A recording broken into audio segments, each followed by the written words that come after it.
Hello everyone, welcome to another episode of Music of the Week. If you hear that whirring in the background, that is my fan. Because it's really fucking hot. But we have about 6 albums to go through, so I'm going to go through the albums now. We begin with a band named, and I'm going to space this one out, Anamanaguchi, with their new album Anyway. This is a sort of indie, rocky, power poppy sort of band. I'm giving this one an A+, and it's weird that I'm giving it that, because apparently a lot of longtime fans of this band are a bit more divided about it. This is also their first album in 6 years. But it's my first album by them, and I really liked it.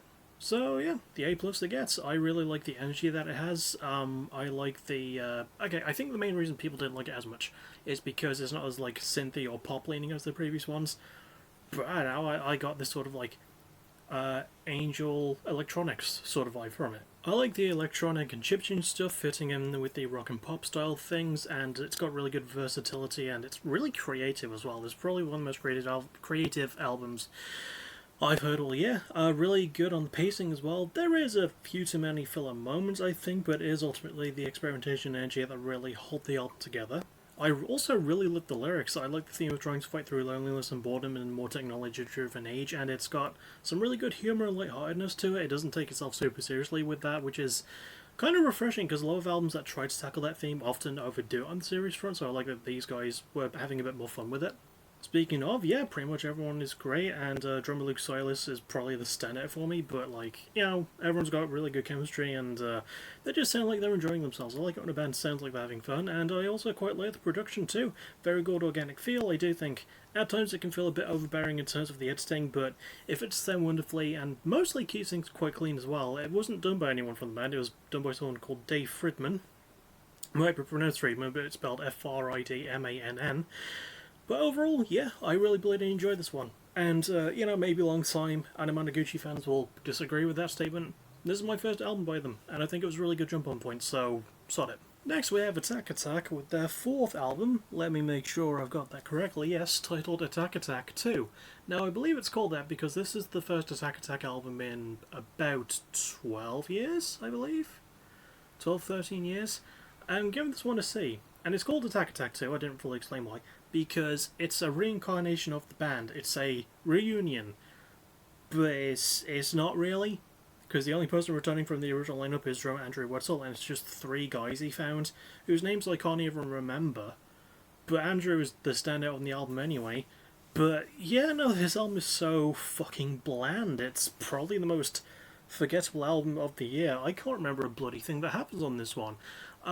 Yeah, performances, okay, Andrew is kind of the standout, but everyone else just kind of feels like they're there. It doesn't really feel like anyone else tries. Even the vocalist, like, he's just not giving it, like, anything. Like, he can sing and he can scream, and it's just kind of predictable. Like, in every aspect of the pacing as well.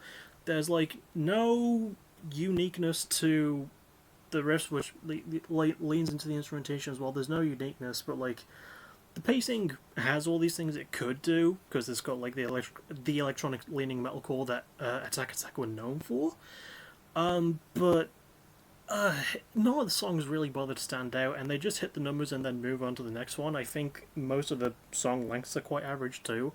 Lyrics as well, like, it tries to be self-aware, but it just gets really fucking predictable again, and it uses like these contradiction style things, and it's just so easy to call the next line. Like, I was predicting stuff, and I've only listened to this album once, and I think I predicted about 60% of it before I was finished listening to it. But yeah, nothing stands out on the riffs either, except for like one song, that song being titled Without You, which actually has a bit of something new. It actually starts with some acoustic guitar, and it's more of a sort of pop song. Well, kind of, but that doesn't last long. It just sounds like the rest of the album. Production wasn't super big on that either. I think it was produced by the band. I couldn't find out who it was produced by. But again, nothing about it stands out. Nothing about this album stands out. Even the cover is fucking generic, although I will admit that the exclamation marks under the 2 lines that spell circus Roman numerals, that is a bit cute, I will admit. But yeah, just I can't even like not recommend it because it's bad. I couldn't bring myself to get enough passion to hate anything about it. I just like it was in one ear at the other, and like easy to call pretty much everything that happened. Like, yeah, that's a riff that's gonna happen. Yeah, oh, breakdown, like fucking, it's one of those. So I probably recommend giving it a bit of a wide berth. Next, continuing our second in a trilogy of number-related titles, we have Baby Metal with their new album Metal Fourth, which is supposed to be a pun on the number 4, but it's their 5th album, so the joke doesn't work. But I'm giving this one a B+. Did I give it a B+? I didn't give it an average grade. Bollocks, but I think I gave it a B+ anyway. Yeah, okay. It's not really anything special for this band in particular, and it's weird saying that because 7 of the 10 songs have guest stars. The problem is, I think the guest stars wrote the songs that they were on, so it sounds like Baby Metal are guest stars on songs on their album that were written by the guest artists. Like, to name, like, the ones I can remember off the top of my head, we have Bloodywood, who have my second favourite song of the album, and I fully want a Bloodywood and Baby Metal collab album, because that fucking rule. But there's Bloodywood, there's Slaughter to Prevail, there's Tom Morello, and there's Spirit Box. And there's 3 I'm not remembering, but I'll put them in, like, editing, but, like, it kind of hurts the pacing a bit, and it's weird because the last song on the album, White Flame, is one of the 3 Baby Metal-only songs. It's pretty good. It's a really good closure. It makes me wonder why they just didn't have all the songs sound more like Baby Metal songs, but with, like, the singers from the other bands appearing. Electric Callboy, they're on it too, because Ratatata, obviously, God, that song rules. I did enjoy the performances. Yeah, the guest spots have really good energy, but, like, it's the debut of Momo Metal Okazaki, I hope I'm saying that correctly, as one of the new screaming vocalists, and she's a fucking great addition. For someone who's just turned 22 as well, she's got a lot of, like, energy to spend. She's got a really good scream to her, and also because she's young, she has time to learn from any mistake she makes, which she doesn't really make many of, and she just has great chemistry with everyone else, and I really love that. Instrumentation is really good, especially when it leans into the guest styles. I like that it adds a bit more experimentation to it, and again, it's a problem I have with the pacing, because it doesn't sound like Baby Metal, but, like, it kind of tries with the riffs, and it's, in terms of that, it's one of the band's heavier albums in a weird way. I mean, lyrics I couldn't really find anything about, but, like, I get the feeling that they weren't the focal point, because even though some of the lyrics are in English, because there's a lot of, like, English-speaking guest spots at the very least, most of it's in Japanese, and I couldn't find anything for themes, and also, like, Baby Metal can speak English anyway, so it's also a bit odd. And the production was also really good. Kei Kobayashi, who is the only producer that the band have ever had to my knowledge, brings out some great stuff in the sound, and he's always really good at adding the layers, and just a really good sound editor, and he knows what the hell he's doing, so yeah, he's also really good. And overall, just a good bit of work. And to close out the trilogy of bands using sort of numbers in the title, we have Black Braid with his new album Black Braid 3, and I say his because this is the solo project of, bear with me, this is what I wrote in the intro, a native Mexican with a German name from the Adirondack Mountains in New York. The man's name is John Krieger, who goes by a sort of alias called Witchhawk. But also Black Braid. It's weird. But yeah, I'm giving this one, what did I give it? I'm double checking. I'm giving it an A+. I really enjoyed this one. It's got great instrumentation. I like the influences of the Native American / Mexican music, Mexican music works in, and it adds a shitload of atmosphere and so some really good variety as well, and it lets it experiment a bit. And also, yeah, Black Braid is the only person on this album.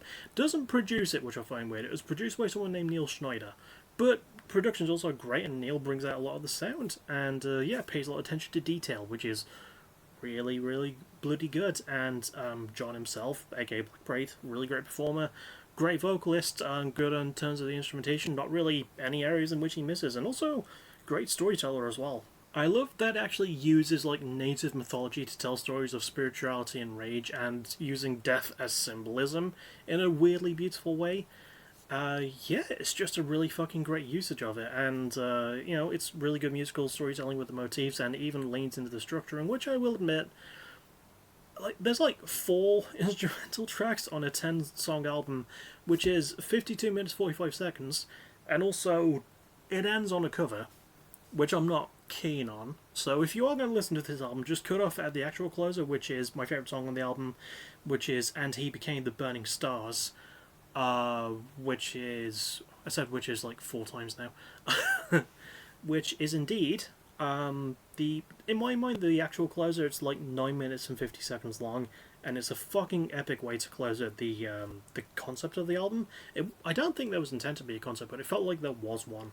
You know, it's a really good bit of storytelling with, yeah, great instrumentation, pretty much fucking great everything. So I give it a big recommend. I liked it more than I thought I would. So for this next one, I'm going to be a bit less light-hearted, I suppose. This is a band called Dropout Kings and their album Yokai. And also, in case I forgot to mention it, for previous bands, Baby Metal are a sort of power metal slash kawaii metal bands, and Black Braid is a black metal project. Just in case I didn't mention those and bring those up here, because Dropout Kings are a rap metal slash nu metal act, and I'm giving this one an A minus. But I'm not like gonna make too many jokes about this one because I think not long after recording, the clean vocalist Adam Rainey sadly took his own life back in May, and he was only 31. And because of that, this album carries a lot more emotional weight than I was expecting it to. I will admit, and this is something I write here, he did have a dash of Chester Bennington to his vocals at points, and much like with Chester, you know, people were just sort of weird away by how good the singing was and not actually listening to, oh crap, this person is actually going through something, we should actually try and listen to them. Which I think works well with the lyrics. There's really good wordplay when it comes to the rapping, and I will shout out Black Cat Bill. I'll also shout out the fact that the band is still going to continue without Adam, because this is still a very young band. This is only their third album, so they're still very early into their career, and I hope that they do pay respect to Adam as they go on. I think it's really, really good that they're doing that.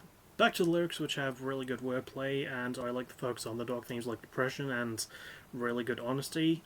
Structure, I feel like a few songs are in odd places. I feel like the ordering is a bit weird, but there is good experimentation and energy to balance that out. I quite like the instrumentation as well.